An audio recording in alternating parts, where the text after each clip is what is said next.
others are making good progress. Hope it's all going smoothly. Oh, hey look! They made it back as well!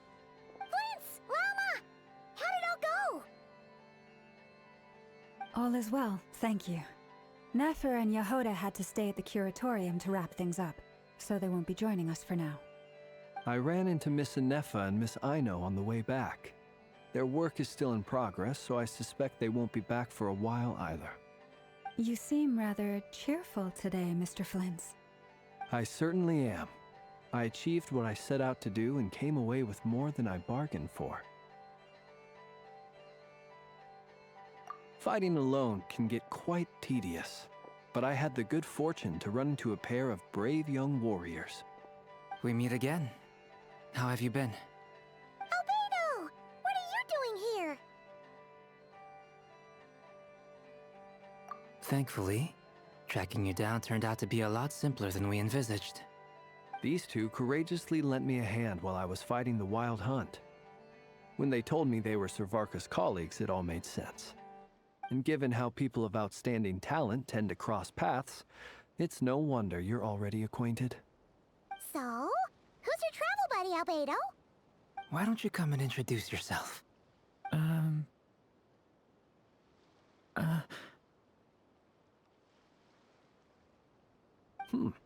A gentleman of few words, I see. And a rather stern countenance. I presumed you were acquainted with him. Is that not the case? It's nice to meet you. Again. We've technically met before. Wait a sec! You're Minnie Durin! That's right. It's me. I'm glad to see you again. By the way, he says it's okay if you drop the mini. Yeah, I'm not as mini as I used to be. Interesting, isn't it? The first step towards blending into human society appears to be reflecting on whether one's name really reflects who they are. Wow! You look so different! In a good way, of course. It's great to see you looking so healthy. Thank you, Paimon. And although you're as mini as ever, I understand that diminutives don't always convey endearment. I'll be sure to simply call you Paimon as a sign of my great respect for you. Wow! You're such a smooth talker now. Paimon could get used to this. From now on, you may refer to her as your esteemed guide, Paimon. Personally, I think our little Paimon is the perfect size. When people call her Little Paimon, it's just because she's so adorable that they can't help themselves. If that's not a sign of endearment, what is? You're absolutely right, Miss Lauma. My brother still has a long road ahead of him when it comes to understanding human relationships. Anyway, speaking of long journeys, didn't Columbina, leave with you? How come she isn't back yet? She's been catching up with old friends. Wouldn't be surprised if she stopped for a cup of tea, or 10, on the way back. Uh-oh. People are talking about me. Hope it's nothing negative.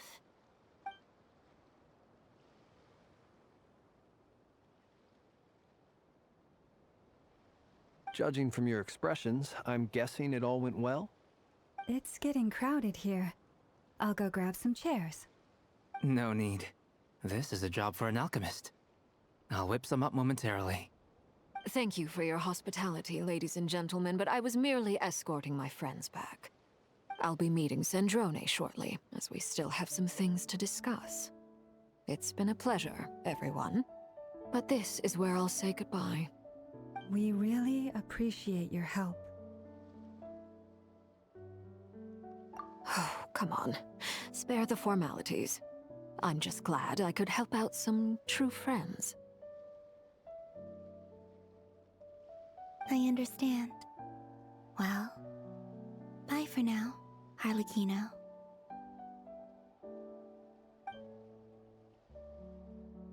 Oh, this place is hopping. It's probably a good thing one of us left. Otherwise, we might not fit all these people in. Are you saying we're about to run out of chairs? As a matter of fact, I am. Come on in and see for yourself.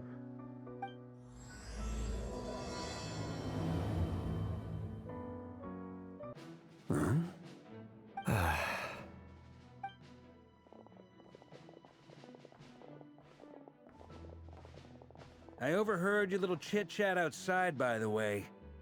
With Miss Columbina's colleague gone, we should be back to the original crew plus the other colleagues I brought in.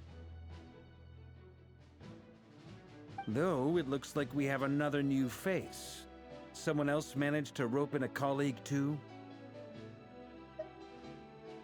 Frankly, you and Paimon are the only people I know here.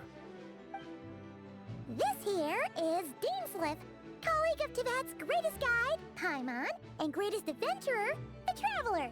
Well, not exactly colleagues, more sort of friends. When someone else jumps in to do the announcing, you know you're speaking to someone important. Let's hear what he has to say. Note to self. Once Paimon knows your name, the rest of the world will soon follow. When he comes looking for us, it's usually something important. Paimon's guessing you've heard about the Wild Hunt, then. From the looks of it, you're about to hold a meeting. If I were to say that the Wild Hunt is our mutual enemy, would that earn me a seat at the table? As the saying goes, the enemy of my enemy is my friend. Mr. Dainsliff, there's a seat with your name on it. Though, I can't promise the same for everyone else. Hey, Albedo, think you can rustle up a couple more chairs? After all this time apart, Grandmaster Varka's first order is to rustle up a couple more chairs. I've missed this. Is he being sarcastic? Hey, he's your brother. Why are you asking us? I've still got a lot to learn about the nuances of human conversation. Trying to decipher Albedo's way of speaking has been like jumping in at the deep end. Oh, good point. Paimon gets you now. Don't sweat it. There are people who go their whole lives without getting the hang of it. You're ahead of the game already.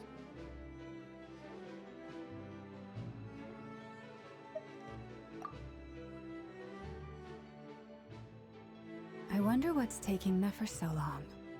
Perhaps you should go and check in with her. If anyone can hurry her along, it's you. I just got back from the curatorium. Besides, aren't you curious to see what's taking her so long? Miss Nefer doesn't strike me as the type to share secrets. And since gathering intel is her specialty, I'm guessing she'd prefer to keep her methods confidential. Under such circumstances, would it not be tactless for me to impose? Oh, but it's fine for me to impose. What can I say? You have an unrivaled ability to garner people's affection, Miss Moonchanter. Besides, you have far more in common with her than I do. All right then. Impressive. She barely fought back at all. I admire your powers of persuasion, my friend. As I'm sure Miss Lauma will realize soon enough, the trick in life is to always pitch in with other people's responsibilities so that you can be selective with your own. Another trick is to simply hide in the background. Spoken like a true sage. Anyway, looks like we've got some time to kill before the meeting. Let's take a little breather, folks. And feel free to chat amongst yourselves. We'll get down to business once the other two arrive.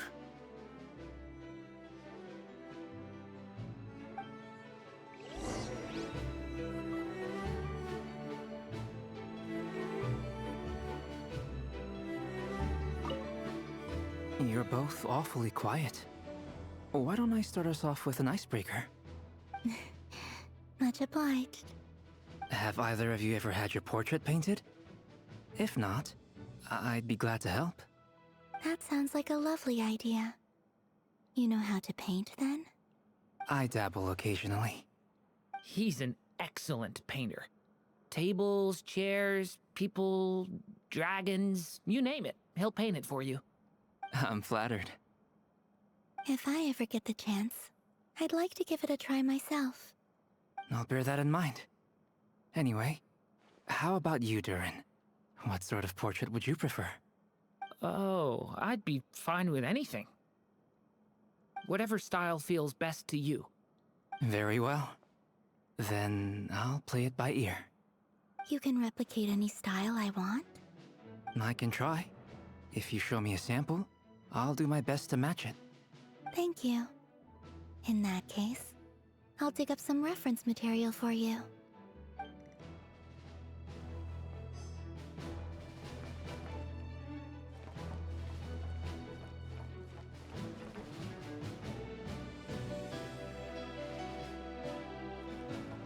Is there something you'd like to say to me?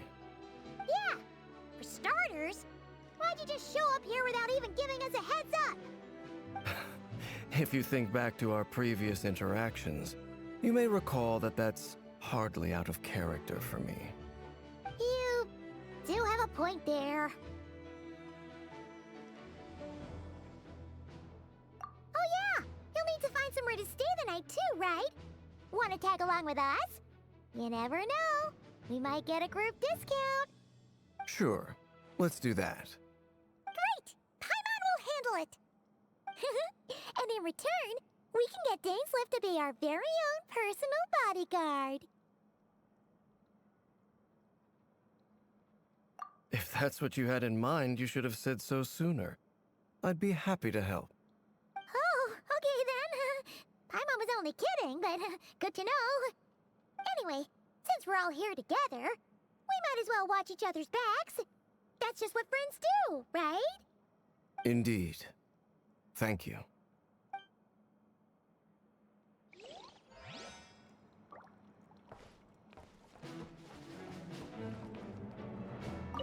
Truth be told, I can't remember the last time I was in a meeting with so many people. You're not alone there, my friend. The Lightkeepers also struggle to bring everyone together for a serious discussion. I don't doubt that. I've only ever met two Ratniki, one being you, and the other being that young guy, Itlua. Itlua is a good apple. I'll give him that. He's kind, honest, and regularly delivers supplies to my lighthouse. A true Ratnik to the core. In that sense, he puts me to shame. So you're what? A fake Ratnik?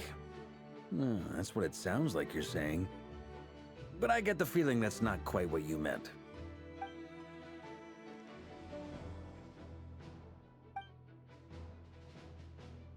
Come on, why the awkward silence? Sorry. I'm not even gonna bother trying to hide it. You've known all along, haven't you, my friend?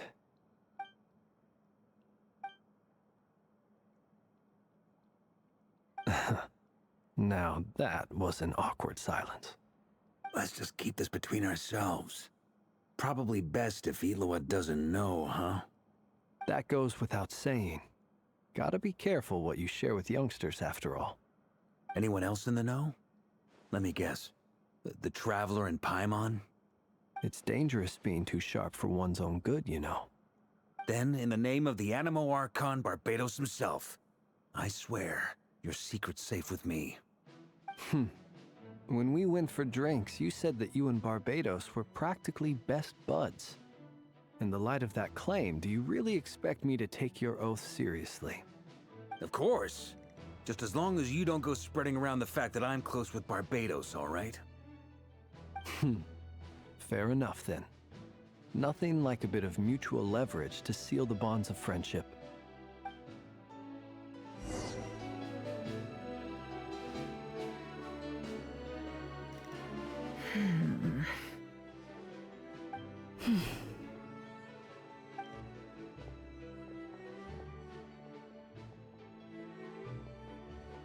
Ah, Miss Nefer. You made it after all. But what about Yehoda? I'm here to give you an update on how things are going on our end. Once this is over, I'll be heading straight back to continue my work. I left Yehoda back at the Curatorium to watch over things while I'm gone. Huh. So much for just this once.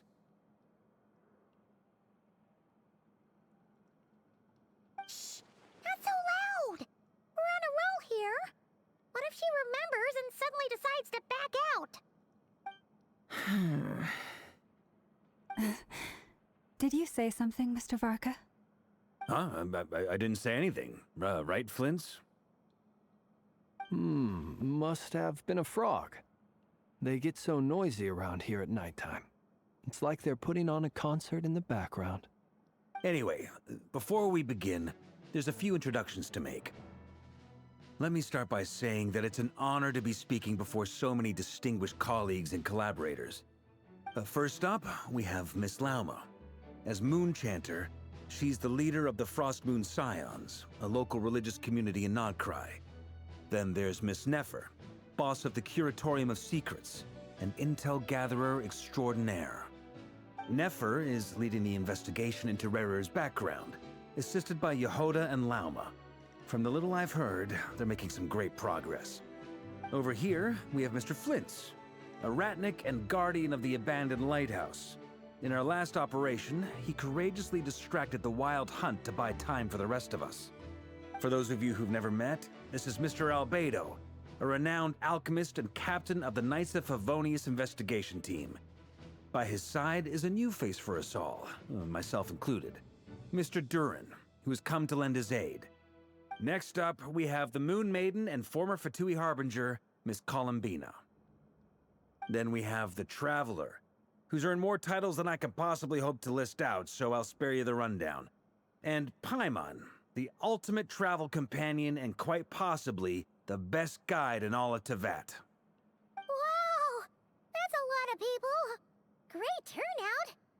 Miss Nefer, it looks like you might have another job coming your way, so, congratulations on the booming business, I guess. You think I haven't got enough on my hands as it is? Who's looking for me now?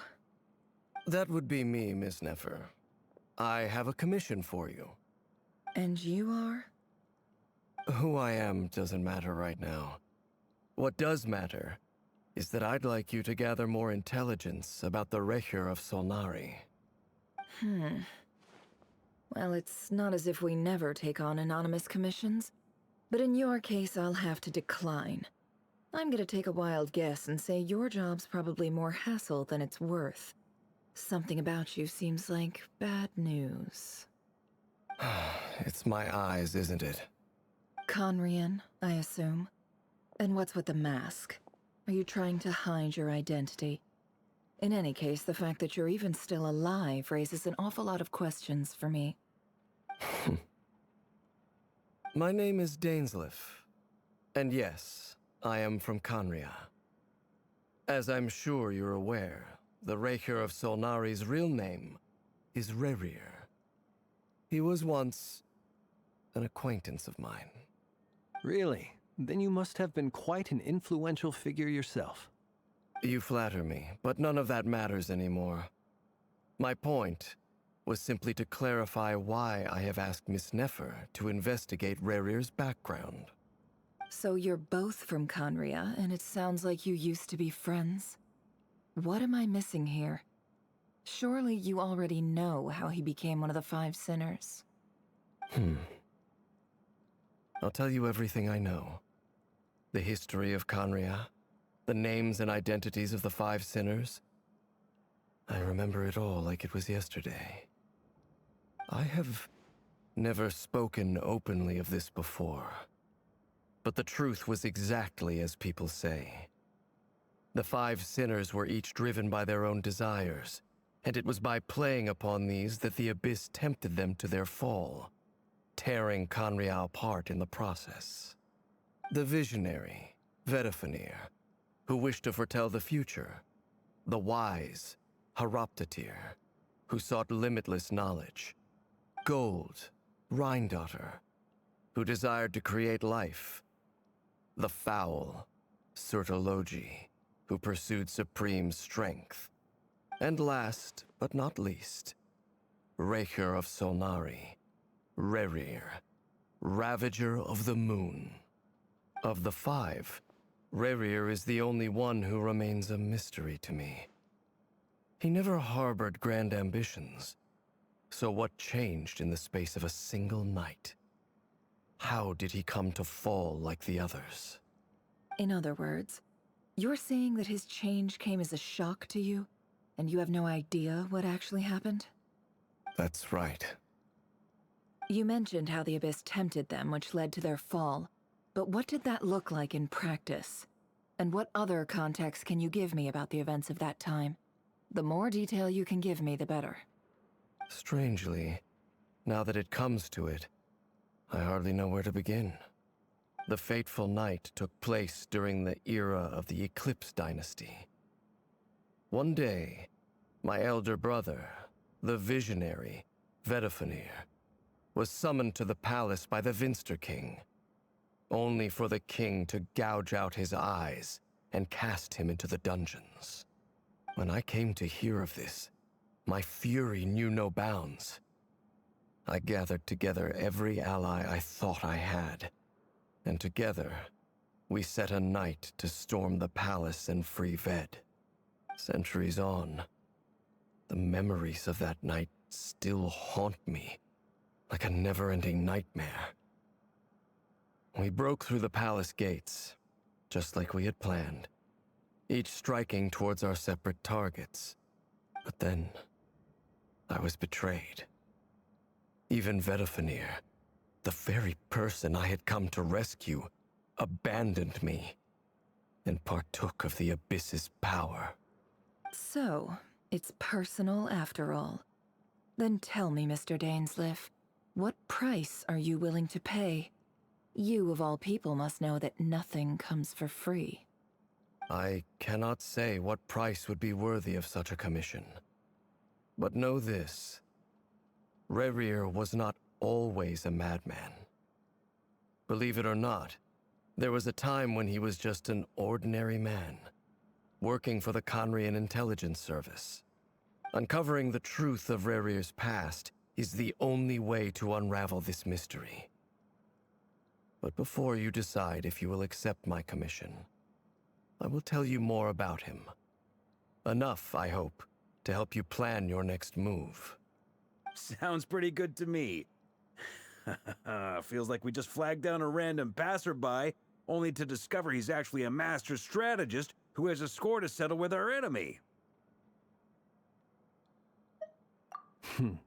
Can I borrow your halo? It could be useful in the lighthouse. Hey, enough with the wisecracks! Besides, isn't that lamp of yours bright enough already? Relax. It was meant to be a compliment. If that was a little over the top for your liking, I'll make sure to tone it down next time. I'll give your proposal some serious thought, Mr. Dainsleif. Let's speak in private once the meeting is over. Before that, there's a few things I'd like to share.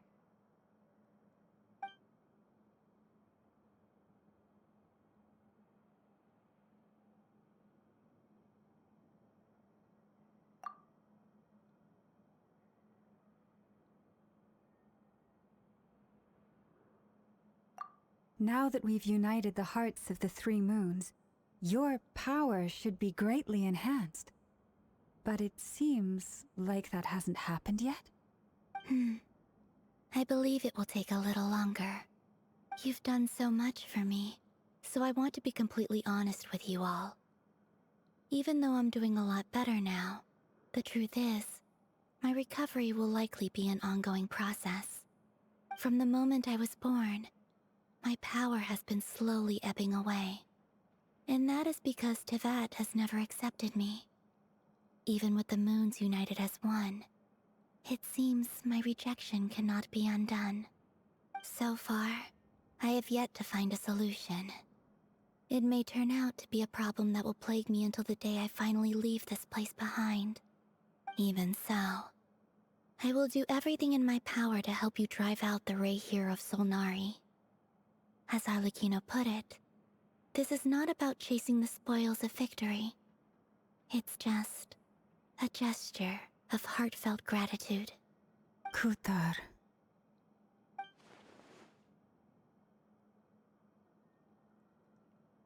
Defeating the Ray here of Solnari will be no easy task. While my strength slowly recovers, we'll also need to gather more intel. Naturally.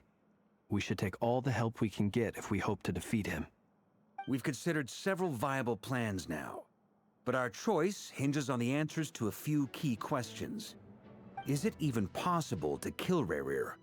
What experiences shaped the person or monster he became? And what's he really after? Given Albedo's expertise in alchemy, I think we should leave him to try and answer the first of these questions. Understood. As for the other two, I'm afraid we'll have to count on you again, Miss Nefer. Believe me when I say it's not my wish to burden you.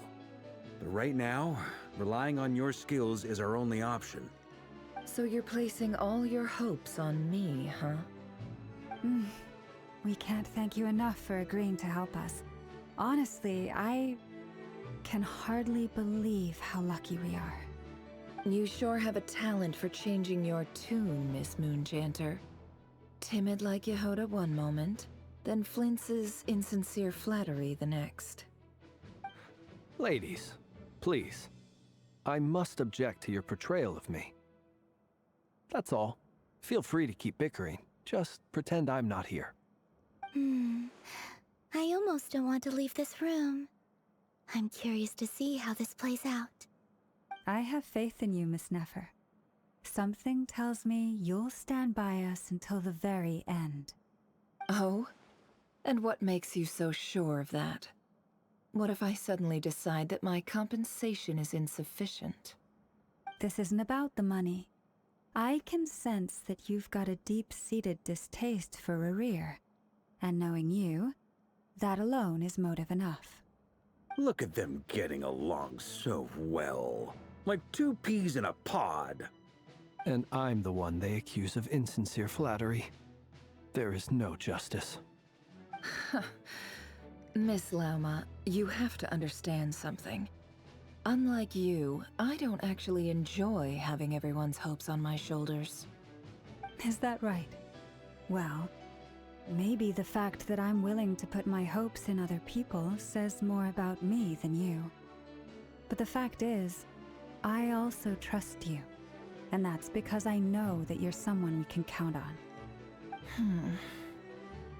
Anyway, we've got our plan, so let's get moving. Mr. Dainsleif, let's talk. And Traveler, once we're finished, if you've nothing else planned, I'd like you to come with me. This whole experience is teaching me a lot.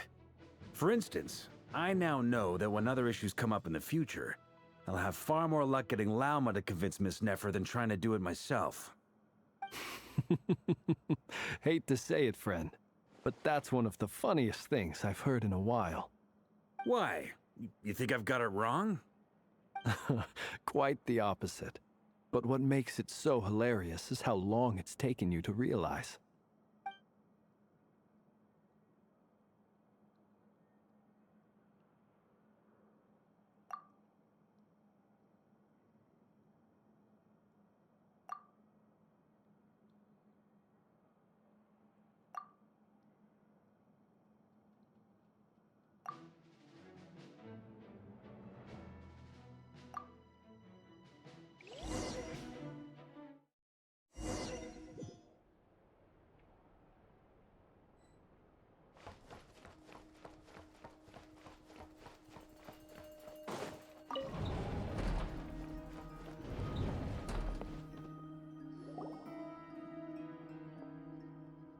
Thank you for waiting.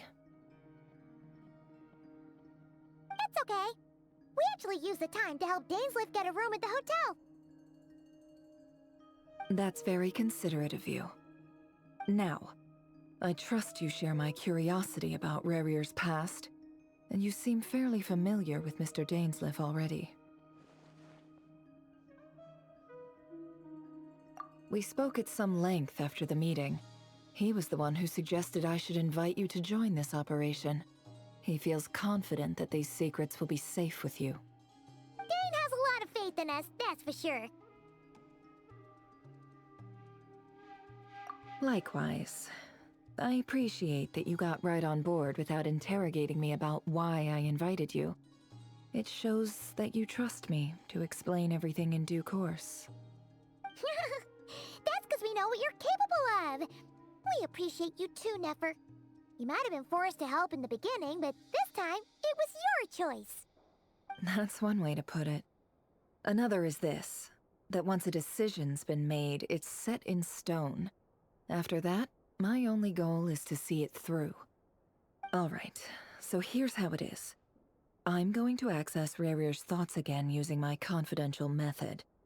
Now, I'm sure you've seen things like this before on your travels, so you're surely well aware of how dangerous it can be. The reason I've gathered you all here is to ensure my safety during the proceedings. I plan for us to enter the fragment of his consciousness together, and once inside, I will focus on searching for information. Think of this as a diving expedition into someone's brain.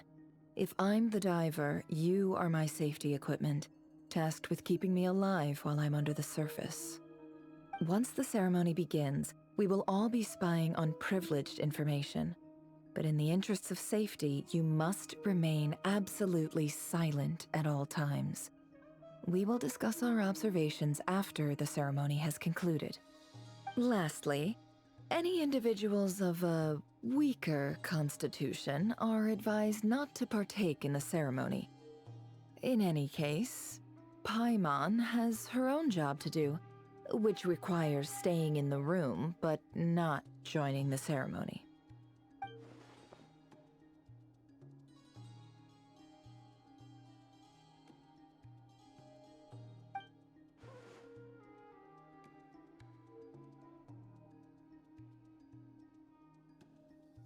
Well, good luck, everyone! Sounds like all Paimon can do is cross her fingers and root for you guys. There's a little more to it than that. I was being serious when I said you have a job to do. While the rest of us are inside Rarir's mind, it's imperative that we have a team member on the outside. In the event that something goes wrong, you will be our first responder. I don't anticipate any issues, but the extra level of safety will be greatly appreciated. I second that. This is a dangerous operation here, and you're our whole rescue team. That's pretty much the most important job in the crew. So, Paimon's like the lifeguard? Yeah, that makes sense. Alright, got it. Good. Please, take a seat. We'll get started momentarily.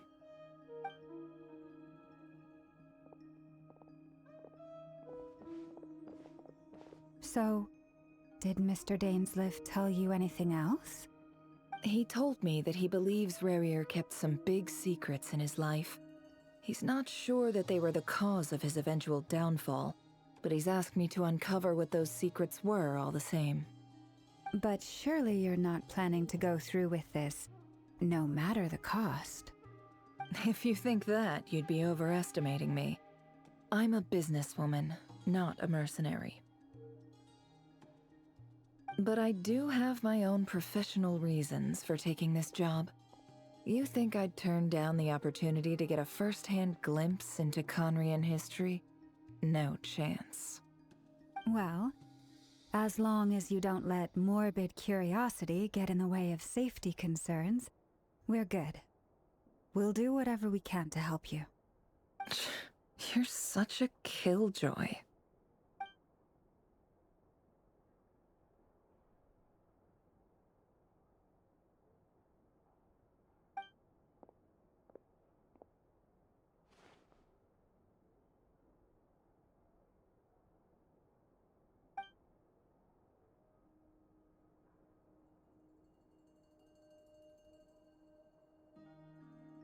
All right, I'm good to go. All set over here, too. Promise, Paimon, you'll be extra careful. All right. Let your whole body relax. We're about to begin. Close your eyes.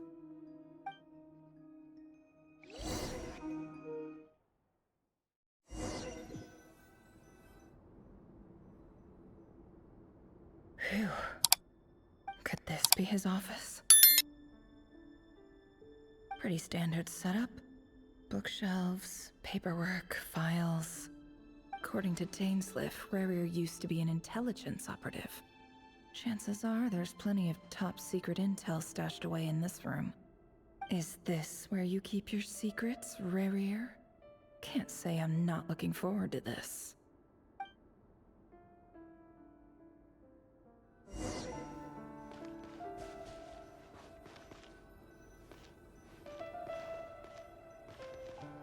He looks even gloomier than last time.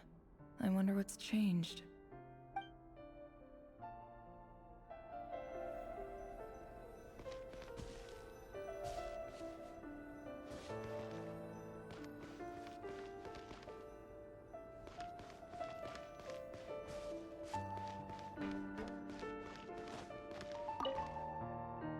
Bookshelves full of documents. Looks like these are all files, packed with the personal details of individual Conrians. The Crimson Moon dynasty preceded the eclipse. Since Rarier worked as a secret agent during the latter, it stands to reason that he was tasked with purging remnants of the old dynasty. Yep, lines up exactly with what Dainsleif told me.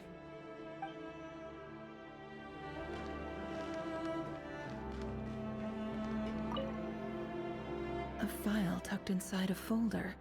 The title reads, Dear Breakfast Shop Owner. It's a list of names. But at this stage, I have no idea who any of them even are.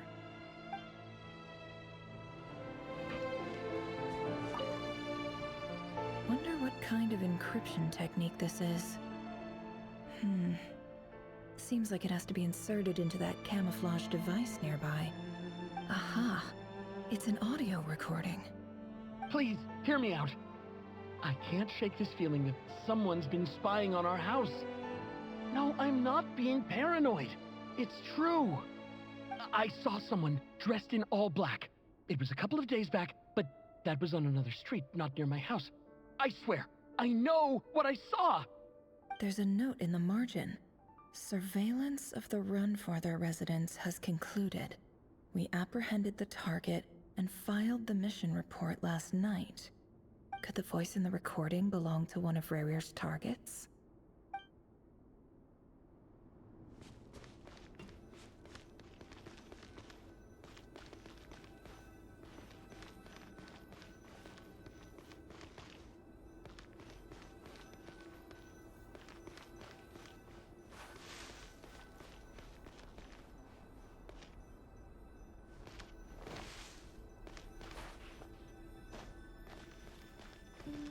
He looks even gloomier than last time. I wonder what's changed.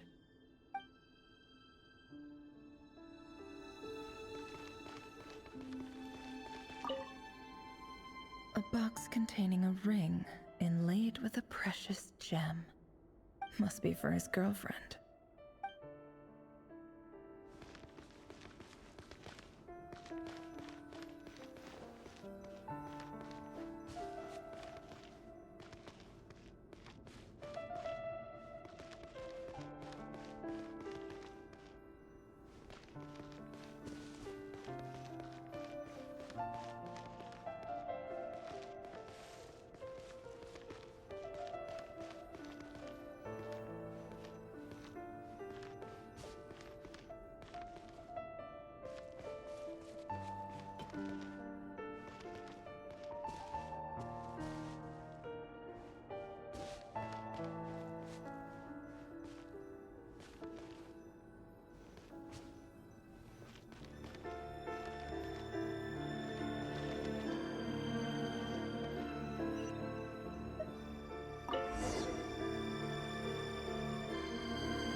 Today's files are in.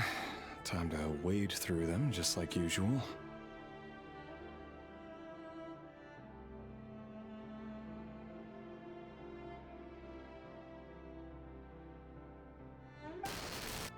Male, 51. Occupation, cook. Confirmed Crimson Moon descendant. Has maintained frequent contact with other descendants over the past year. Poses a threat to the dynasty. Neutralized.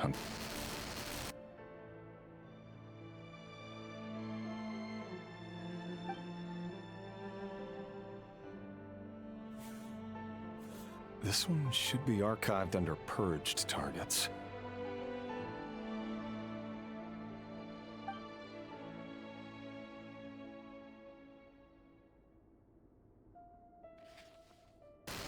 Female, 23. Occupation, office clerk.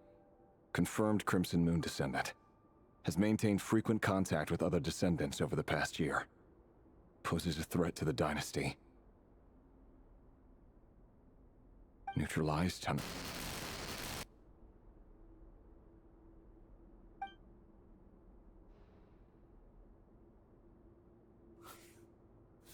Another one for purged targets.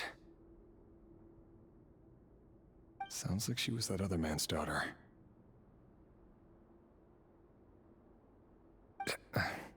Never mind. What's it got to do with me?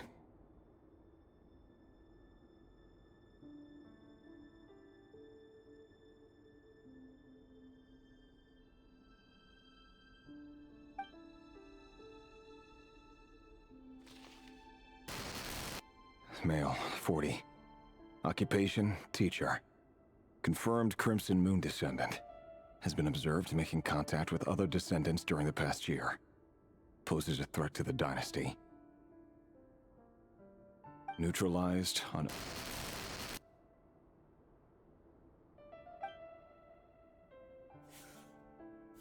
Just another nobody for the archive. Come to think of it, I remember surveilling this man. A case like his never would have been considered a priority in the past.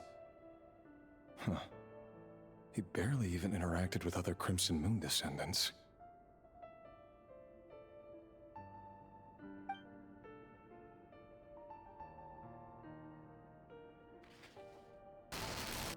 Female, 16. Occupation, none. Orphan and confirmed Crimson Moon descendant. Has been observed making contact with other descendants during the past year. Poses a threat to the dynasty. Neutralized on...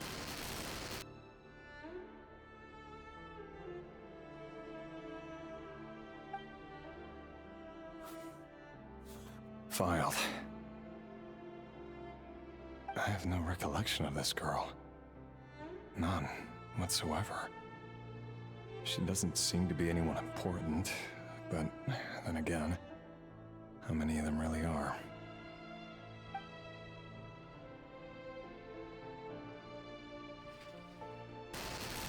Female, 13. Occupation, none. Orphan and confirmed Crimson Moon descendant. Has been observed making contact with other descendants during the past year. Poses a threat to the dynasty.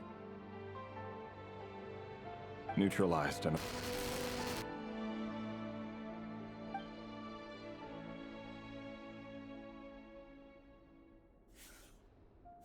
Filed.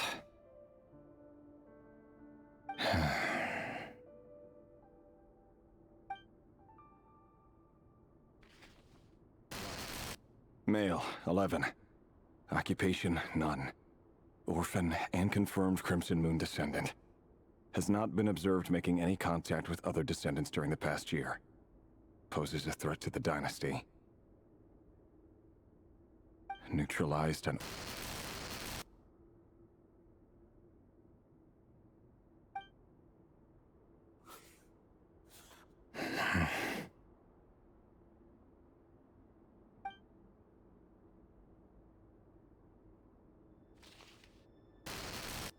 Male. 6. Occupation, none. Orphan and confirmed Crimson Moon descendant. Poses a threat to the dynasty.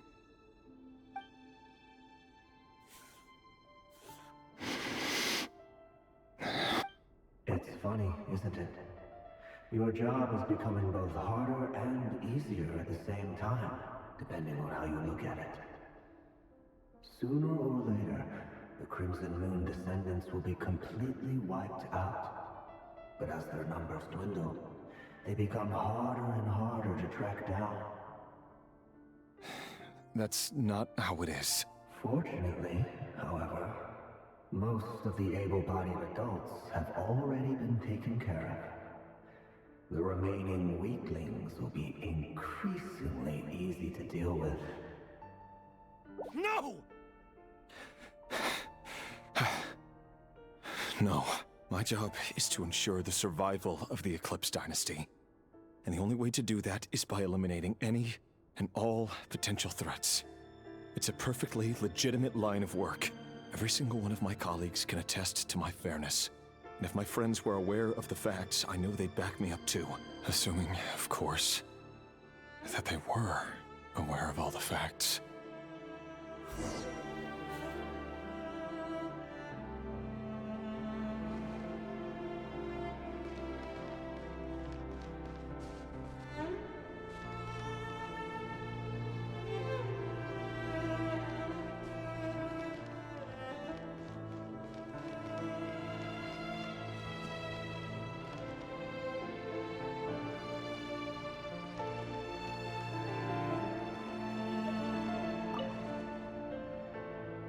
He looks even gloomier than last time. I wonder what's changed.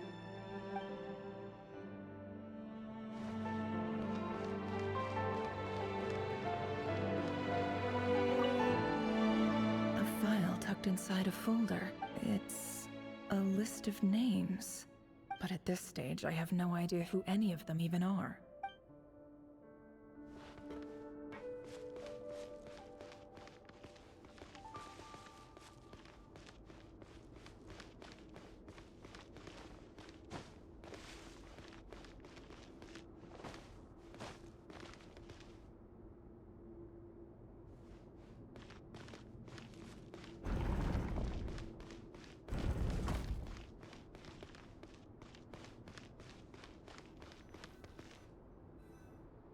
Mr. Vedifalnir? It's been quite some time since we last met. Rerir, I trust you're here because you have something important to discuss. Forgive me. I wasn't tuning out, it's just, I noticed you didn't even phrase that as a question. As if you knew I was coming. Tell me, does someone in your position ever feel the need to ask questions at all? It is indeed within my power to foresee certain things. Things like your arrival. I was just thinking. It won't be long before I'll be inviting both you and Dane to my wedding. That isn't a lie, but nor is it a fact as such. It's a wish, isn't it? No fooling a prophet, is there? Ever since that day we met for drinks, I knew it was only a matter of time before you came looking for me. Does it feel good? Knowing how the future will unfold. I'm afraid the notions of good and bad fail to capture the complexity of what such a power entails. Once you've seen what will come to pass, it can be all too easy to succumb to fear and melancholy. Unless, of course, you learn to abandon these feelings.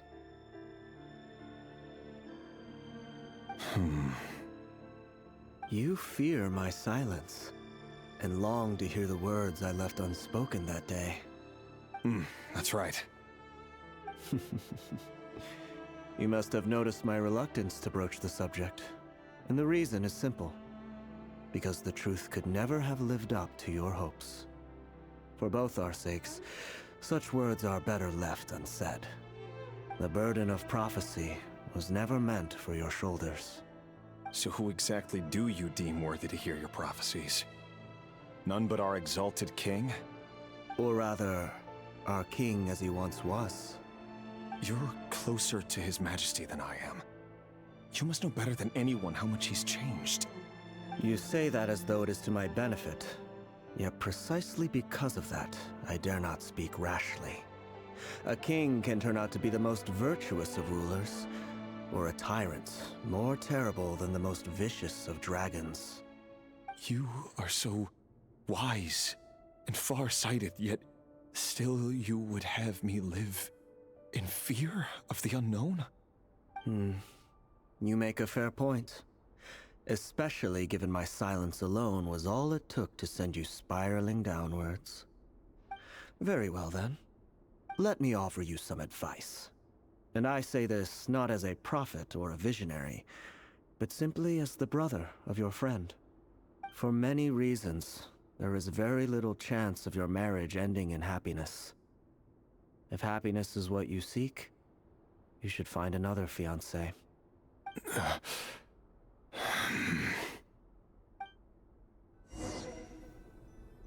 Hold on. There's that same black fog again. Could this memory belong to Thelindis? Guess I'd better tread carefully.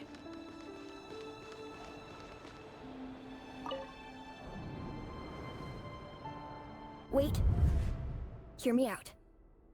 This time we finally got a clear look at his face and learned his true identity. His name is Rayrir, and he claims to be one of the king's guards. What did you say? A cruel irony, isn't it? The man you're set to marry leads a double life as a brutal executioner. Why are you telling me all of this now? Simple. It's because I want you to kill him. You are the only person he would never suspect. No, absolutely not. I would never dream of doing such a despicable thing. So you'll just stand by and watch him slaughter us to the last? Do not forget that the blood of the Crimson Moon flows in your veins too. The blood of the Crimson Moon? What does that matter now? The dynasty has long been dead and gone. You think that alone is reason enough for me to throw away everything I have?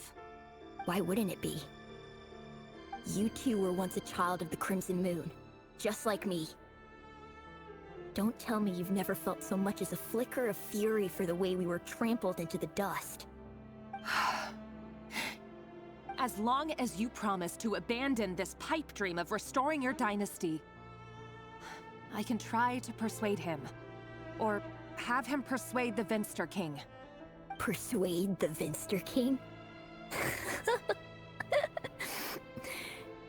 Do you even know why he's so obsessed with hunting us down? Why he keeps trying to force us to hand over our secrets over and over again? Or why we refuse to give up on restoring the dynasty? The Vinster King. A blind fool. His eyes clouded by powers from beyond this world.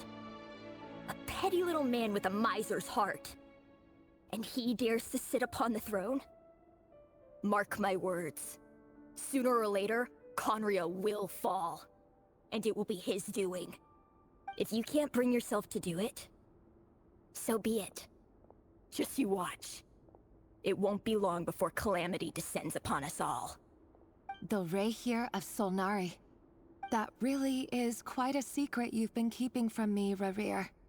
But who am I to talk? Am I really any better? I've kept my own past a secret this whole time too. Love should be built on honesty. But ours was born from lies. And yet, is it really so wrong to hide things that would only make life harder? If we don't cover up the parts that no one else should see, how can we go on pretending to be normal? Vedifulnir must have known all this. And that's why he made his prophecy. In the end, nothing stays hidden forever.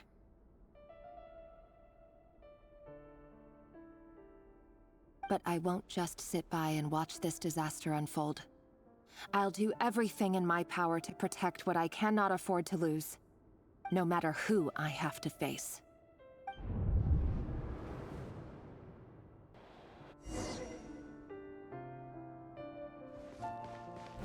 Huh? Was that Rayrir who just walked past the window? Doesn't it give you the chills that he still takes the same road to work every day? As if nothing ever happened. Those people at the deli. Enough already. They're clearly pretty taken by their own disguises, so just smile and play along. Pull the rug from under beasts like that, and you'll risk having your throat torn out. Deli? Oh. They're talking about those people from the opposition. Right. I'd almost forgotten they used to run a deli. People of consequence always fail. But surely you can see he's not the man he pretends to be! So many have died already, and they say that the king's madness grows with each passing day. We're not going to survive this, are we? But why does it have to be this way? Do we really deserve to die just because of the blood that runs through our veins? Thelindis, are you even listening? Sorry, Freether. My mind was off wandering. I heard you, though. You're talking about what Rerir said. He's just following the King's orders. He's a secret agent, and it's his job to hunt down rebels and dissidents. By the time you first met him, he'd already taken lives. Maybe he was using you from the very beginning. No. Rerir has no idea I have anything to do with the Crimson Moon. My family are only distant relatives of the main lineage, and besides, my eyes are perfectly ordinary. Truth be told, apart from my teacher, pretty much no one knows I have any connection to any of it. It's been a long time since my family severed ties. But as Orlog said, who could possibly talk sense into that raving lunatic of a king? No one. I'll work something out. Trust me, I'm with you all. But for now, you need to keep yourselves hidden. Don't let anyone find you, anyone at all. Don't forget that Rerir is an Eclipse operative. You need to be extra careful when he's around. And when I am too. For now, don't come looking for me. And if anything happens to me, just act like we've never met. If even you can't escape this, what hope do the rest of us have? But after all this time together, surely he wouldn't lay a hand on you. I won't speak in his defense, nor can I give you a clear answer to that question. But I'll do everything I can to put an end to this. Here, hold on to this. If an opportunity to escape presents itself, take it. You'll be glad you took some spare change. You call that change? But what about you? I've got a job, and there's still money coming in. But you can't go anywhere right now. Please think about yourself for once.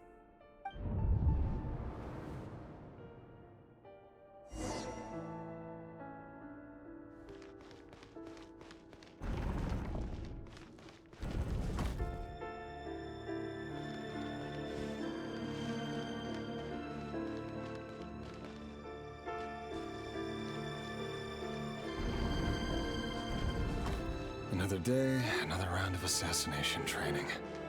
Training ground is just beyond this hidden passageway.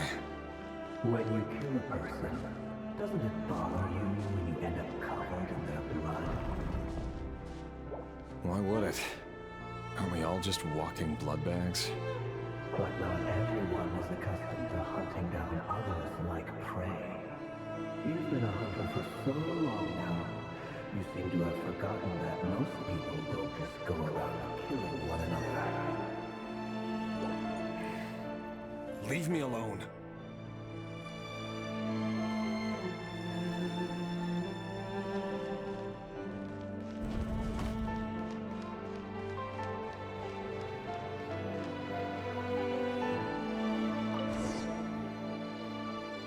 Make sure you have a firm grip on the handle. Then choose your angle well. Keep your movements light and brisk. And the prey won't sense a thing. I doubt that. I'll bet no one's ever died a quiet death at your hands. I work clean. No traces.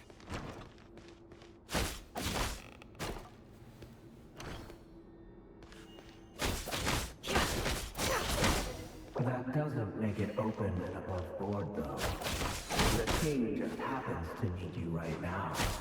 Someday. That won't happen. He's changed.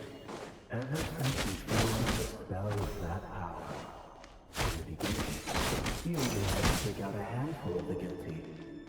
But now... The ones I've dealt with have always been guilty. And I've carried out my work flawlessly.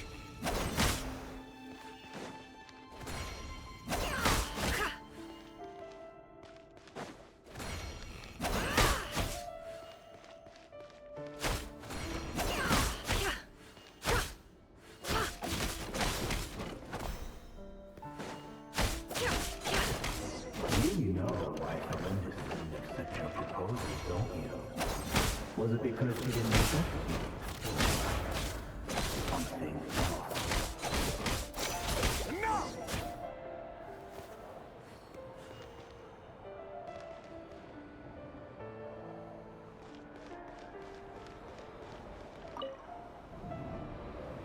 Thelindis, do you still remember Orlog? Orlog. The boy who was pretending to sell flowers. You spoke for quite a while, didn't you? Yes, we did. What about him? He was arrested 2 days ago. Chances are he's already dead. He... I just don't get it! After everything he's done, why do you still stand by him? Or does it mean nothing to you that people keep dying? No, that's not... Just hear me out. I need to go now, Thelindis. They're looking for us. You take care too. If you ever need a place to hide, come find us.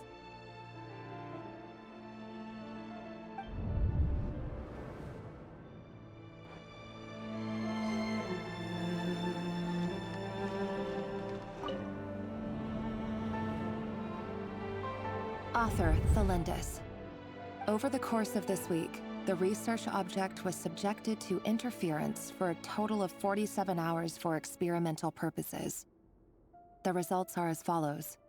All subjects of observation that were sent inside have now...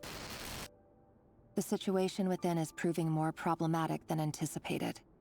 No progress whatsoever. What now? Won't you give me even a glimmer of hope? Things are getting worse by the day. I have to find a way or we'll all be in danger.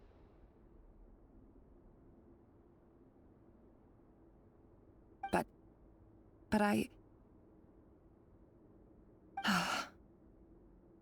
If all this research comes to nothing, what then? Sooner or later, it'll be my neck on the line. But could he really bring himself to kill me? No. Surely he wouldn't have the heart.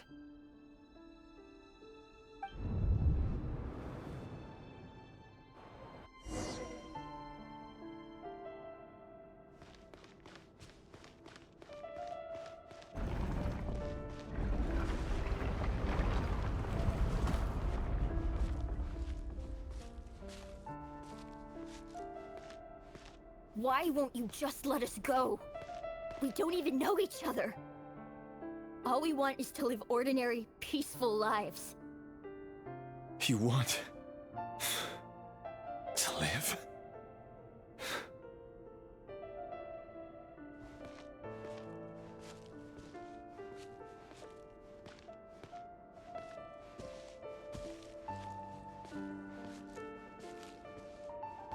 Yes. I just want to go on living. Is that really such an unforgivable crime?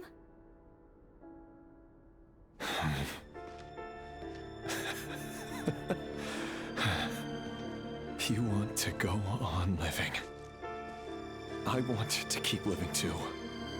To keep living forever. That's why I have no choice but to continue on the path I'm on. If only some savior would suddenly swoop down and change the way the world is. Too bad that's not going to happen.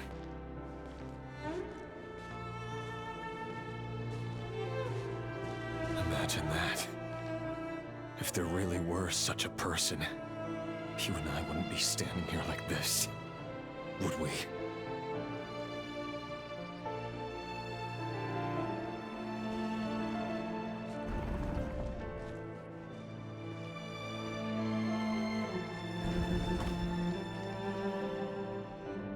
Today's files are in. Time to wade through them just like usual. No, I don't get tired of it. It's my job. And not only am I lucky to have it, I'm good at it too.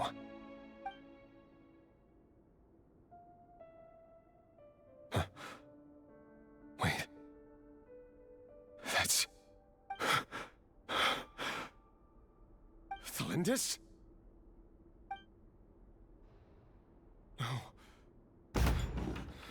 No. No! Why? But you bear no mark of the Crimson Moon. How could you possibly have anything to do with them? It cannot be! A diluted bloodline. Carefully concealed. I see it now. You've been living in the shadows just like me. What a fool I've been. Numbing myself with talk of justice. Even imagining my friends would back me up. But in the end, Irminsul. Finster King! How far are you going to take this? From the direct bloodline to secondary offshoots? And then what? Today it's the descendants of the Crimson Moon. Who will it be tomorrow? Will you not rest until everyone down here is dead? No. This cannot go on. This is where it ends.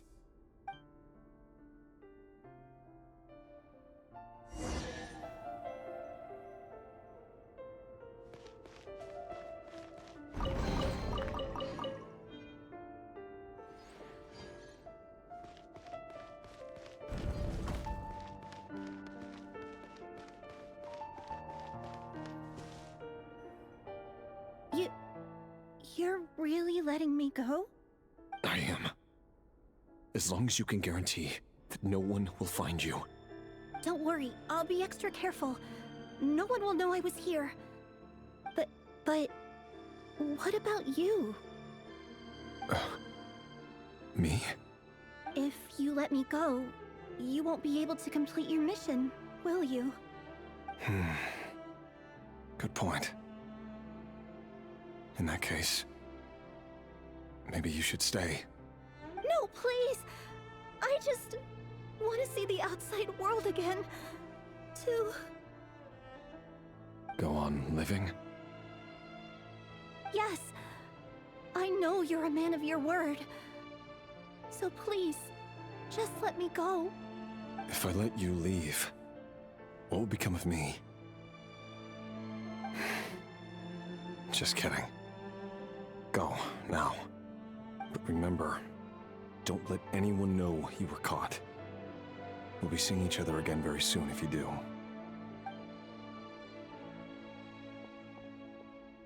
Even shadows in the dark must live by a code. But you can't save everyone. You've been whispering in my ear for days now, Vedavulnir.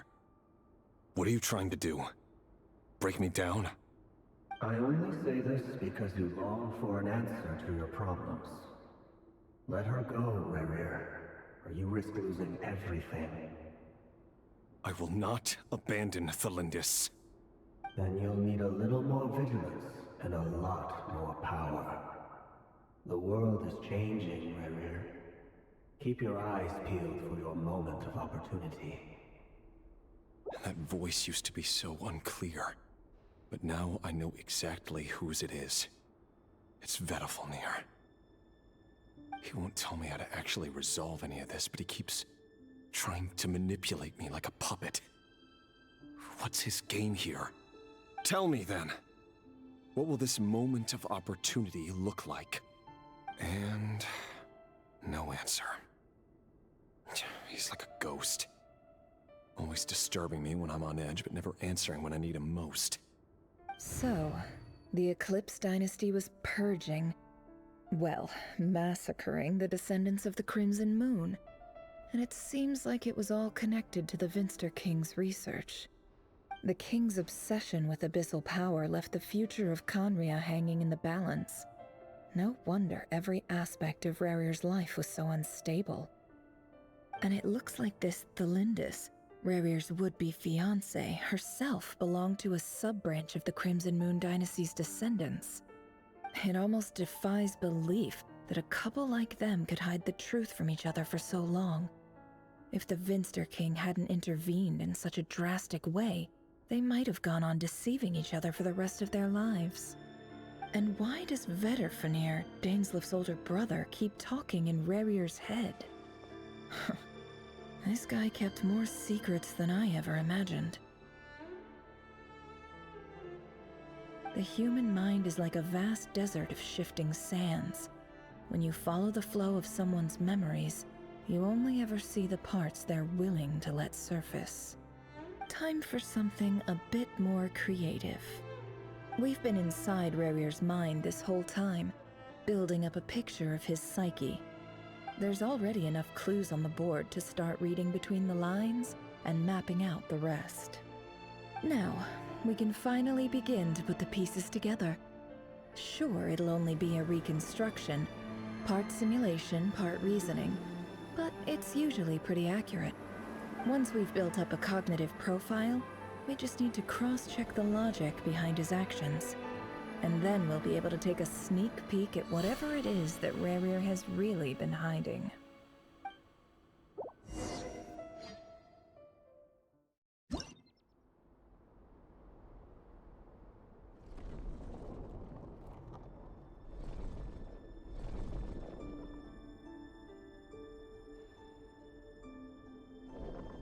Rerir, are you there?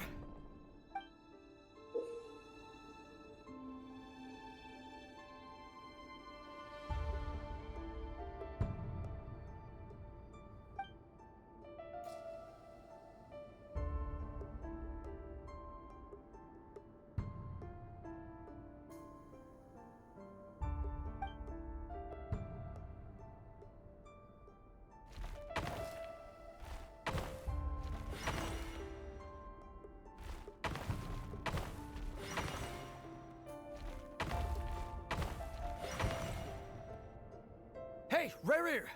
Come out, it's urgent! Dane? What's wrong? Quick, come with me. I'll explain everything once we've met up with the others. Okay. I'll come.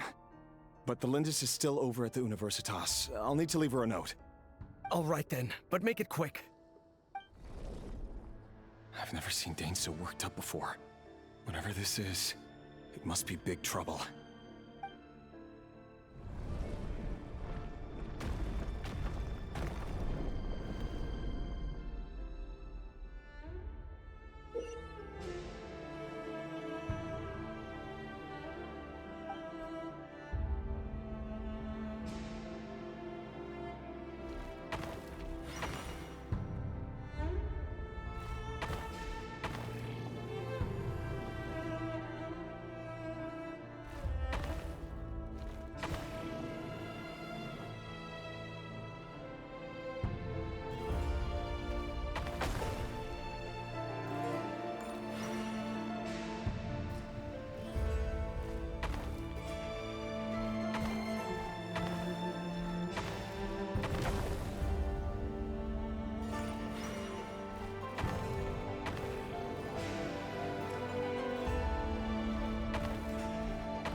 Well, this is a nice change, meeting you all at this hour.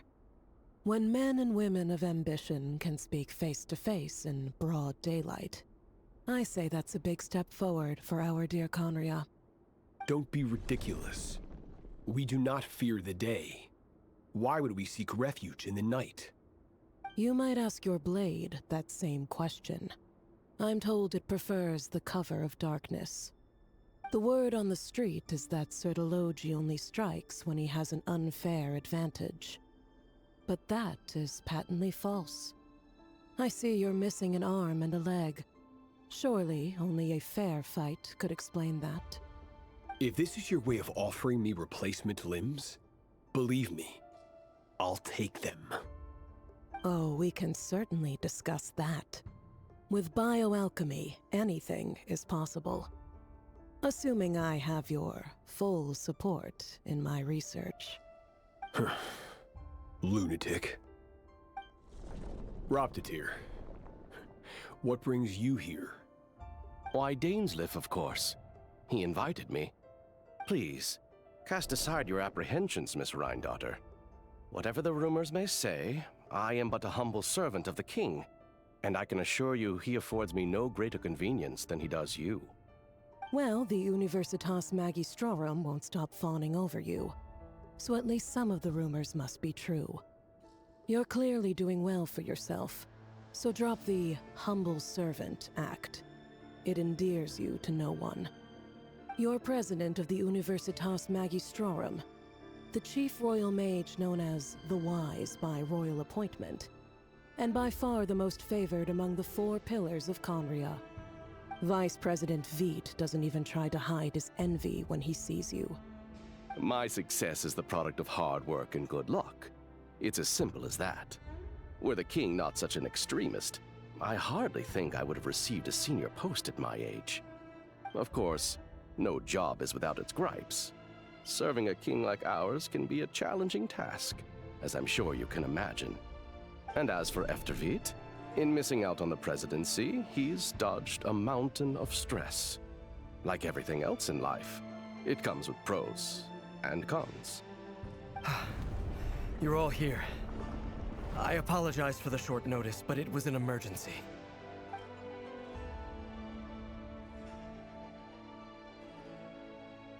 You must be Rerir.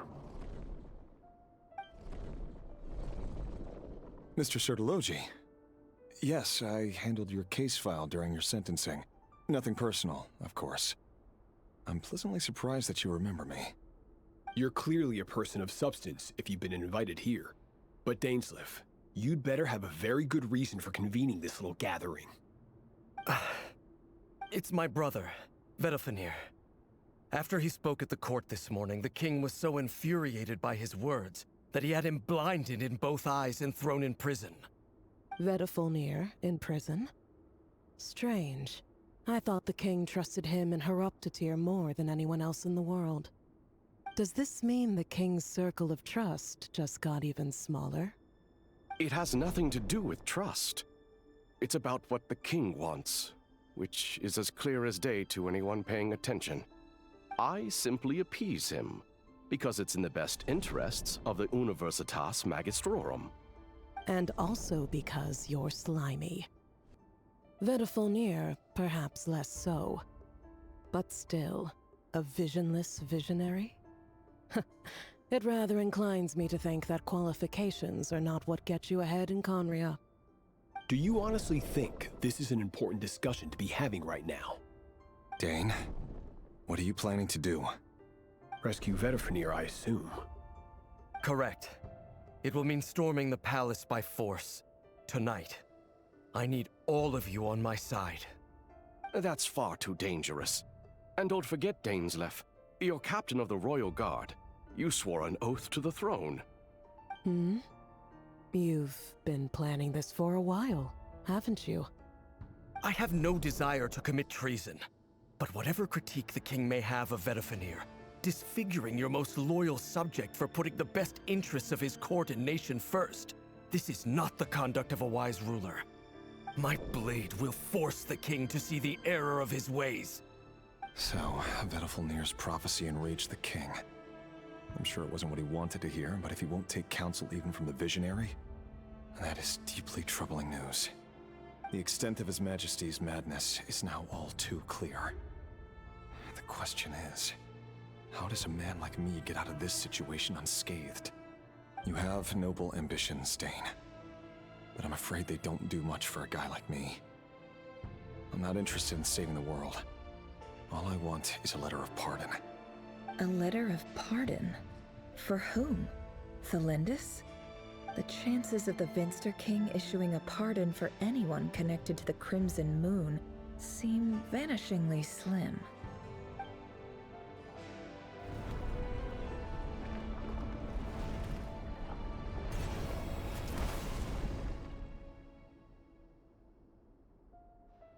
This black fog over the board must have some connection to Thelindis. But why is it taking this form? Does it have something to do with Rerir's past? Another mystery I'll need to unravel.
Author Thelindis. Over the course of this week, the research object was subjected to interference for a total of 60 hours for experimental purposes. The results are as follows. Research dating back to the Crimson Moon Dynasty has established 2 points regarding moon marrow. Firstly, its origins have something to do with a god's power.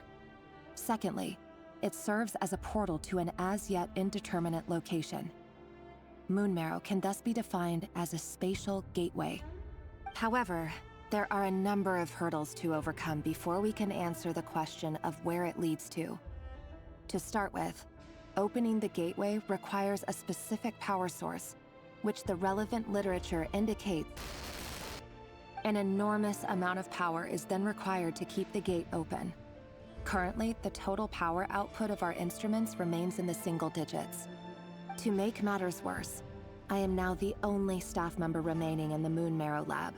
The Universitas Magistrorum recently decided to move most of its personnel into abyssal energy research, which has stymied all Crimson Moon-related projects. This is not a wise move. I have always maintained that placing all our hopes in a single source of power is risky, especially one as poorly understood as this. As well as making ourselves overly reliant on a single resource, we are neglecting other promising technologies. I apologize if this comes across as disrespectful. But as a Moon Marrow researcher, I desperately want to see the world beyond the gateway. If we really made it there one day, what would we find? And how would we go about taming the unknown? My imagination is endlessly fueled by questions such as these.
This is for you. I heard you're gonna leave the city with your parents. Thelindis, did you hear about what happened? I've heard nothing. Rerir got back very late last Friday, and he was acting a little unusual, but he slept pretty well, so I'm guessing whatever he did was a good deed. You never saw him, and I don't know what he did. And this conversation never happened. You understand? What if he finds out that you pried into his secrets? Don't be silly. I don't know what secrets he does or doesn't have. All I know is he's just a normal guy who happens to run some errands for the king. Are you scared of him? I don't know. The Rerir I know doesn't match the person you all describe. Logically, I should be scared of him. And yet, I don't want to lose him. But enough about that.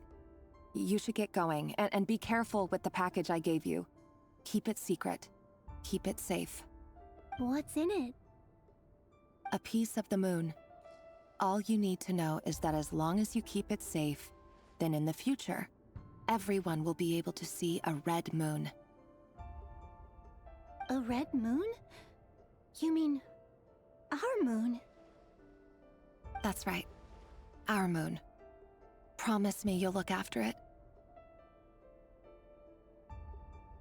I promise, Thelindis. The Crimson Moon bloodline will never die out. Its light, the color of blood, will become like a fire that flows in our veins, no matter how long it takes.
Hurry, everyone, and stick to the plan.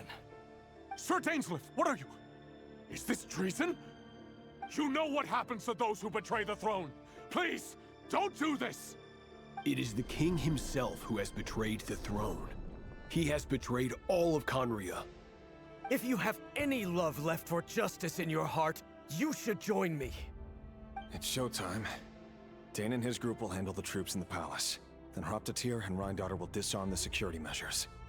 My job is to enter the prison and rescue Vedifalnir. Stay safe. Wish me luck. Look after my brother. Draw your blade. It is time for justice to prevail.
This place is filthy.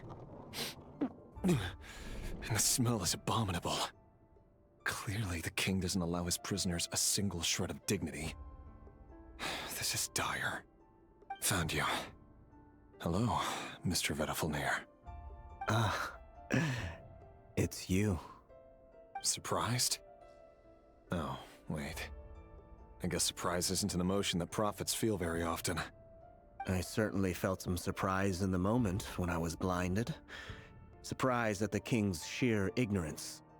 Surprise at just how unfairly this world responds to words of earnest remonstration. I'm curious. What did you prophesize this time? It wasn't a prophecy. It was a word of warning. Someone had to say it. The king has forsaken all reason in pursuit of his obsessions. I simply told him that if he continues on this path, Conria will surely fall. But he didn't listen. Worse still, he stabbed you in both eyes and locked you away. Dane asked for my help. The court is in complete chaos now, but I'm sure you predicted that. Everything is transpiring as I foresaw, yet I am powerless to change it. Fate is an immutable force. I can but lament as the inevitable unfolds.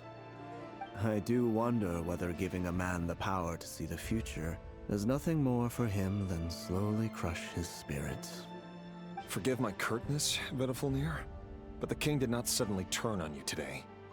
His suspicions have been brewing for a long time. You can't have wisdom beyond the reach of your fellow man without attracting his fear and suspicion. There are things the king does not want to see. So, he doesn't want you having visions of them either. He blinded you because he thought this would make the visions stop. He wasn't entirely wrong. I did indeed lose my power to see the future. Right up until... Until what? Just now. I believe I saw something new. Well, tonight could go a lot of different ways. 5 of us banded together to storm the palace, also we could rescue you. This will go down as the most tumultuous day in Conrian history. I sense hatred in you, but also hope. A desperate hope that with the tyrant deposed, that will be the end of the story. But this is not the end. It is the beginning of a new chapter, in a whole new story. There are many men of honor and courage in this world, Rerir. But you are not one of them. You're not here for justice, are you? You're here for yourself. Is that a dagger? Interesting. Why not the polearm?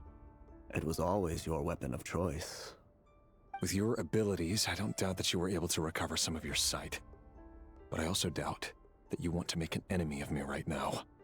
Of course not. We're on the same side, aren't we?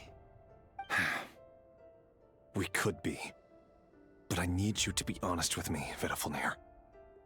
At this point, you're my only hope for the future.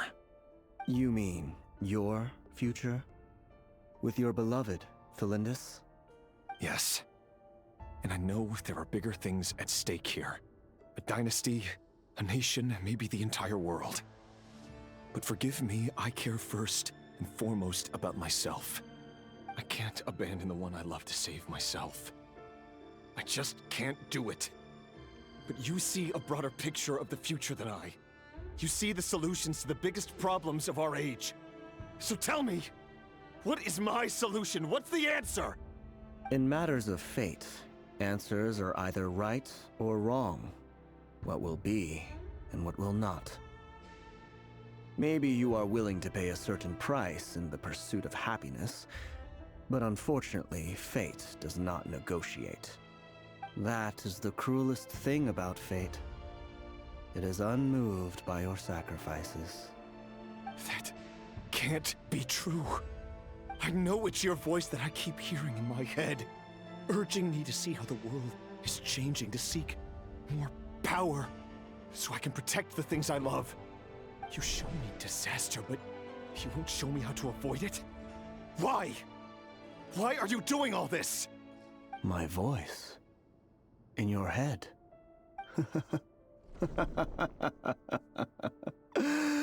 So, you hear it too? The voice that steals your mind, gains your trust, and drives you crazy. It turns out that we are not so different, you and I.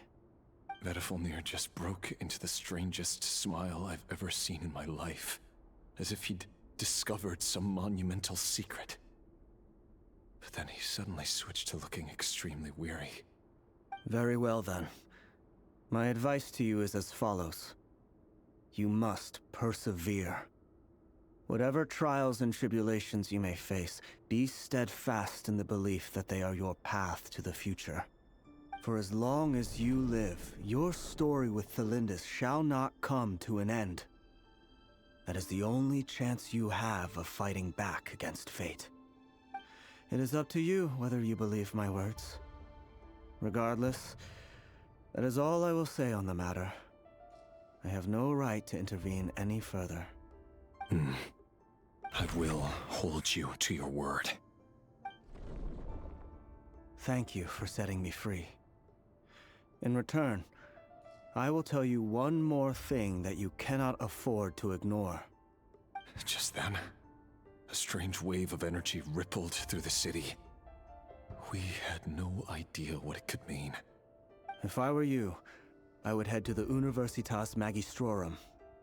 The Universitas? Oh no!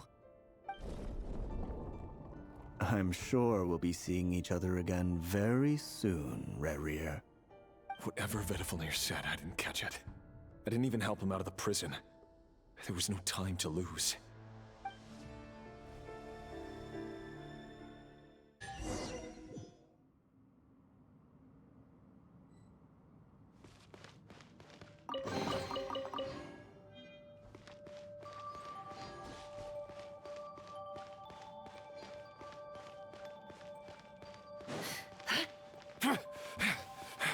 Monsters?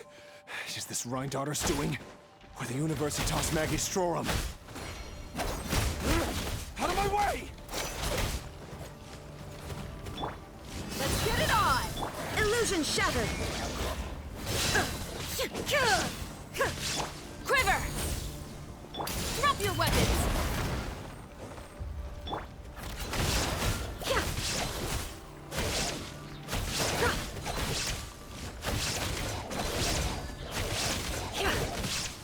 Strike!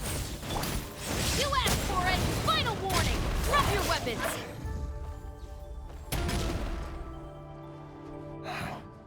The Universitas. That reminds me of a rumor I once heard. Allegedly, the king installed secret mechanisms in the palace and around the city. No one knows where they are or what kind of power they hold. But if they were ever gonna activate, it would probably be on a night like tonight. Help! Help! Hold on! Don't let them anywhere near you! Save me! I can't! Ah! That sounded like an explosion. So, the rumor is true? The king really went through with it. What other means does the king have at his disposal? They must run on power from the Abyss. And given it's a major center of Abyss research, anyone over at the Universitas will be in grave danger. I have to hurry!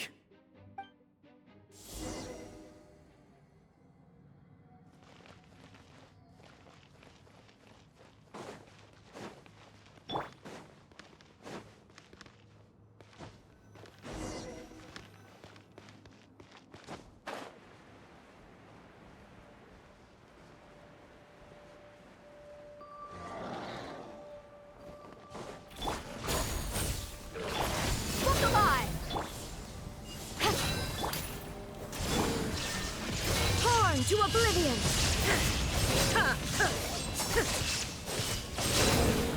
The deception ends here.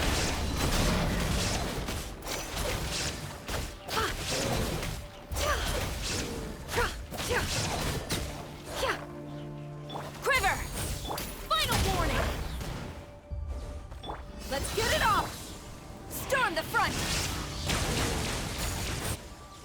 There is no escape! Now you shall perish!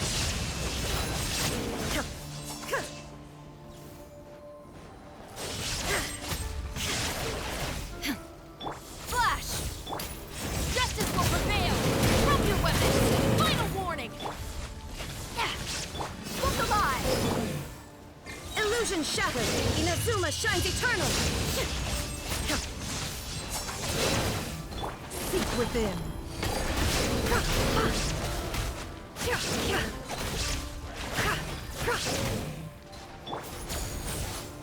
Glory to the Shogun! Drop your weapons! Strike! Now you shall perish!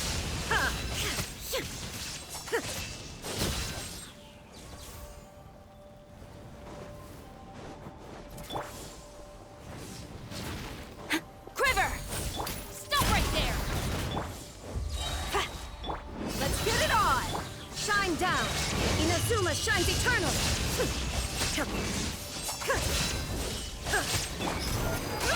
Gloves off!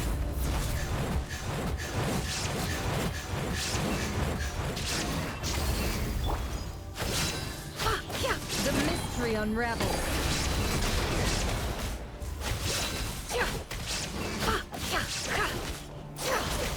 Strike!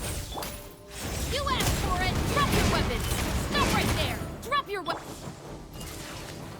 Buckle up! Flash!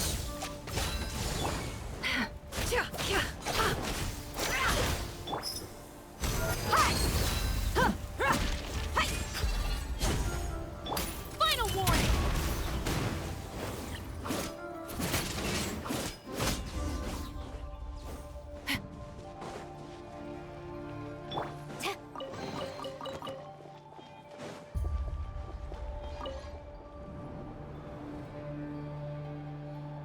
Monsters!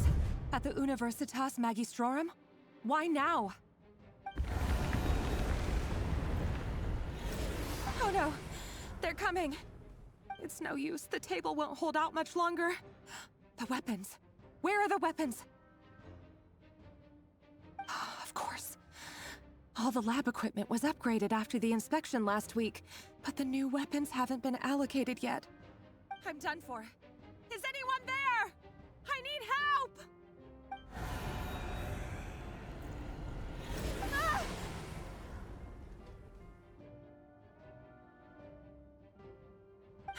Stay back! Please stay back!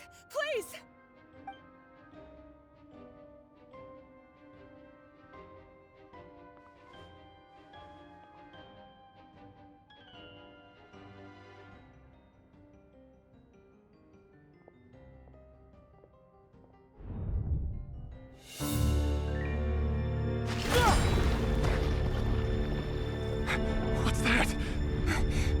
Reverie! So the rumors about your work are true. What? No! Listen, something happened at the palace tonight. We have to leave! You don't need to lie to me anymore. What do you mean? I know why you're worried, and I will respect the decision you've made. But it's okay, because I found a solution. I know how to end all this. You can have it back. The normal life you so desire. But until then, I'm afraid our wedding will have to wait. Celindus? No, don't do it! Celindus! Celindus!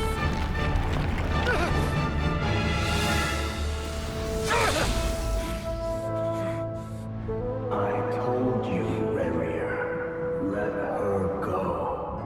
You will find someone better. No!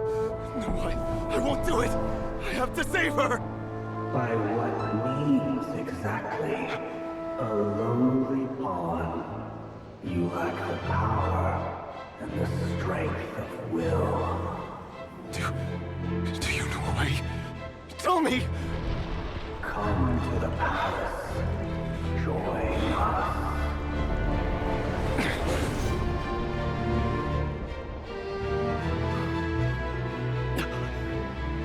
Reverie, thank goodness we... Step forth and take your share. You made it. Not you too.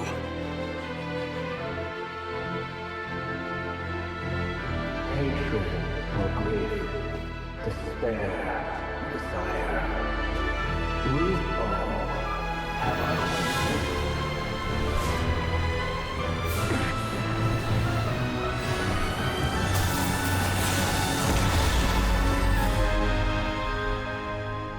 Reverie. Reverie. Celindus? Were you daydreaming?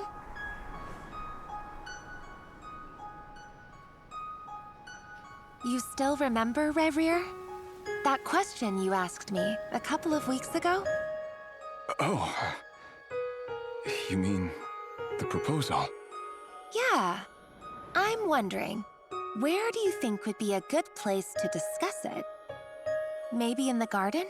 Or were you thinking a fancy restaurant? It's your choice.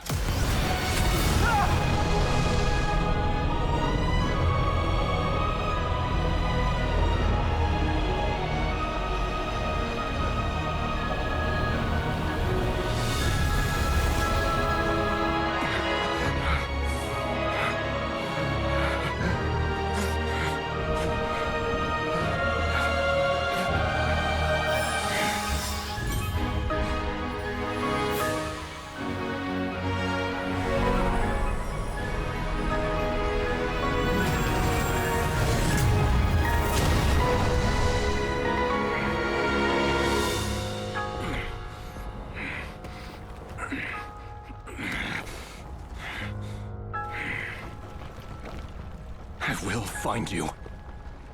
And then... you can give me your answer.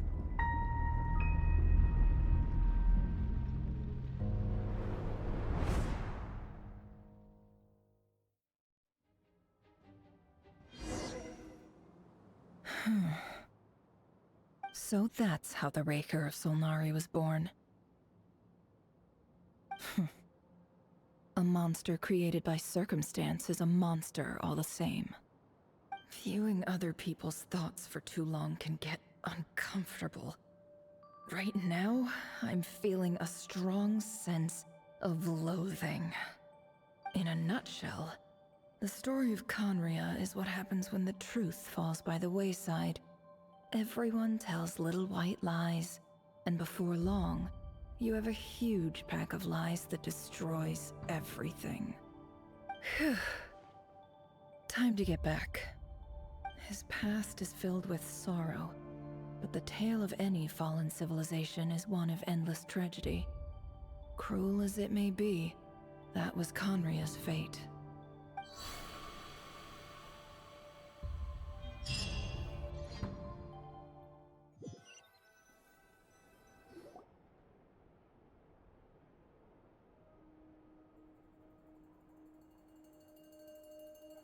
Everyone, I'm back. Can I get a standing ovation? Never! How are you holding up? Feeling okay? She's fine. Boss is a pro. Yes, I'm fine. You will have seen the events of Rerir's life through my thoughts. It's now clear that he is just a regular nobody, driven by personal tragedy, as he said himself. I mostly agree. There's only so much we can know about him from his memories alone, but they did give us a clear glimpse into his life in Conria.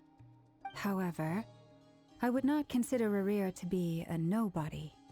He was deeply involved in the events of that era.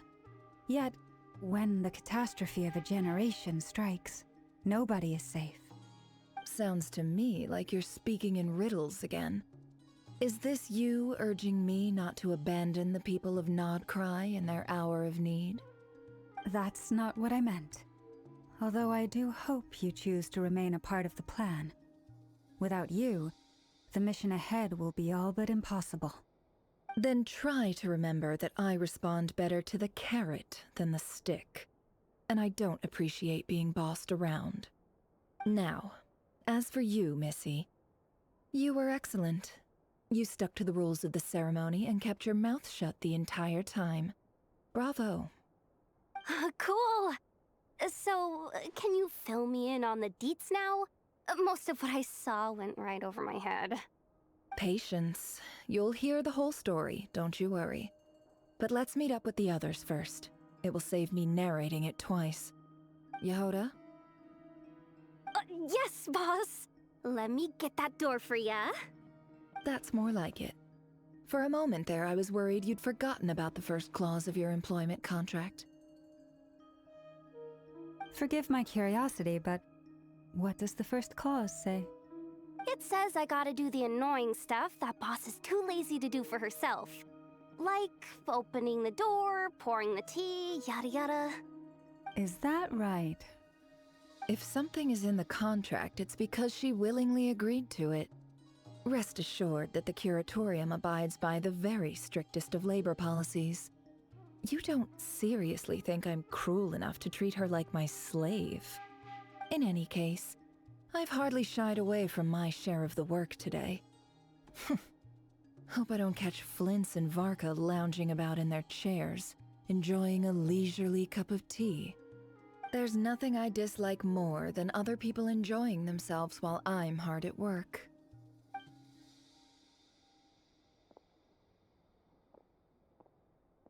Oh no.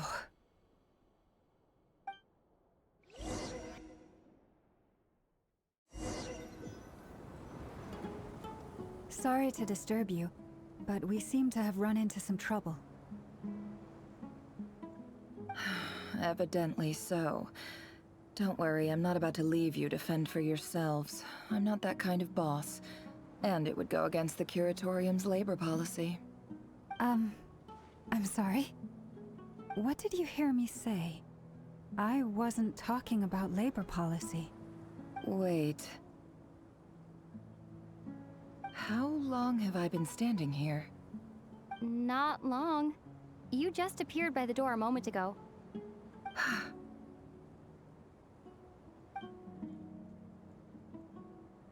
Boss, what's wrong? You look like you've seen a ghost. We've been tricked. We never left at all. Somehow I hallucinated that whole scene back inside the office. Hallucinated?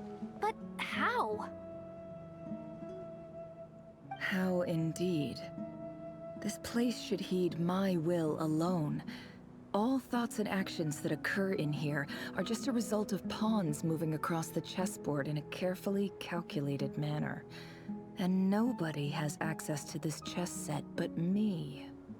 So you control everything in here? More or less. But yes, it's a special technique of mine. Has anything like this ever happened before? Only once. It was the first time I used the chess set. Is there any similarity between what happened then and what's happening now? I suppose my thoughts are a little turbulent, which was also the case my first time. Is there anything I can do to help? The first clause of your contract clearly states that I only need your help with things that I'm too lazy to do myself. Meaning, you're not feeling lazy right now?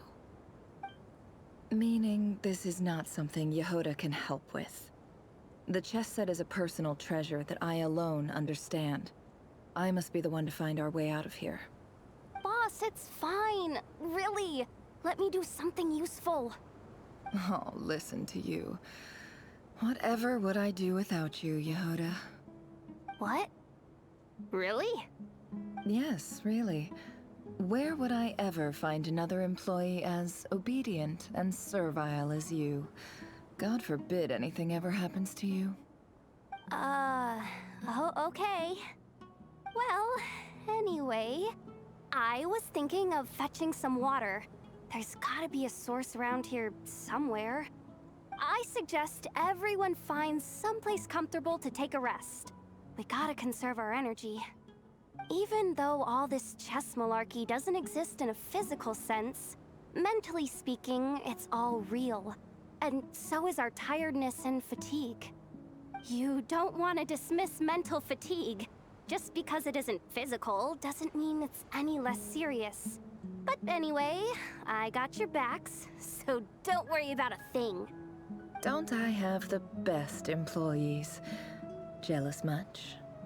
If we can find a suitable time, I'd love to borrow Yehoda for a day to help out at the Frost Moon Scions. Would you be amenable to that, Boss Nefer? Oh, Lauma. Have I ever told you just how pretty you are? Beauty runs from the tips of your antlers to the depths of your imagination. Time to rally, everyone. Follow me. As we continue our journey, the same rules will apply. That means stay focused and no talking no matter what we encounter. And don't disturb the chess pieces. You have my word that I will get us all out of here.